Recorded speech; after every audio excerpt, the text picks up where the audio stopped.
Hey y'all, happy Mask Monday. You've probably already bought this, but I'm going to show you the Halloween Ends Michael Myers mask.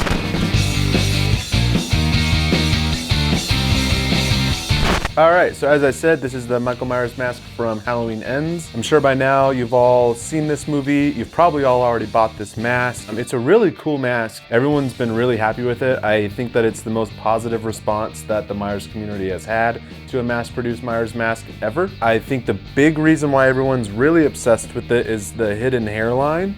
Everyone keeps throwing around the term hidden hairline now. In a future video, I'll show you how to do this. It's the first time that Trick or Treat Studios did it for the factory production version, and it's probably why it's like $10 more expensive than they usually are. I know a lot of people are asking Trick or Treat Studios to kind of put out all their masks again, but with hidden hairlines, which, you know, isn't a bad idea. It would be more expensive though, because it takes a little bit of time, but it can be done to any mask. And so in the future, I'll kind of show you what that is. It's really very simple. It's just pulling the hair forward, mashing it down, and gluing it down under the hair.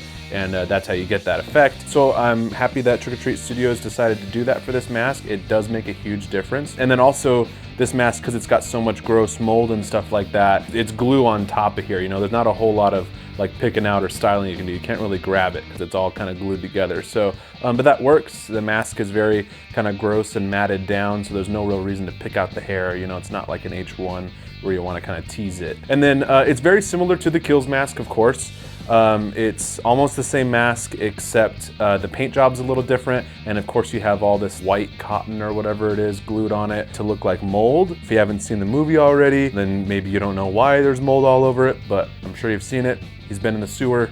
Spoiler, sorry, whatever. Living in a sewer for 4 years, so he's got mold and gross stuff all over the mask. I think it's very effective. It's a really cool mask. They muted that yellow quite a bit from the Kills mask. Again, it's very bright yellow, and that's the main thing I think, you know, wasn't my favorite part about the Kills mask, and was how yellow the burnt side was. So I think that they kind of took that note from everyone, and it's a little more like a tan. It's not that harsh, like a toxic yellow anymore. It's like a muted tan brown yellow, and works very well. I promise you all that I pulled this right out of a box. Like, I didn't really look for a good one or anything like that.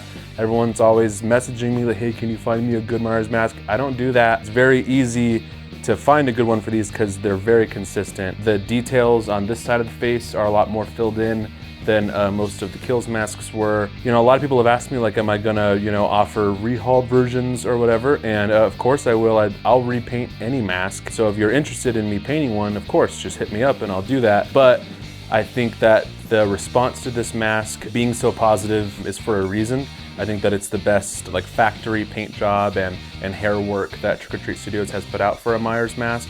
And so they did a really good job with it. And again, people are very happy with it, even if they weren't happy with the movie.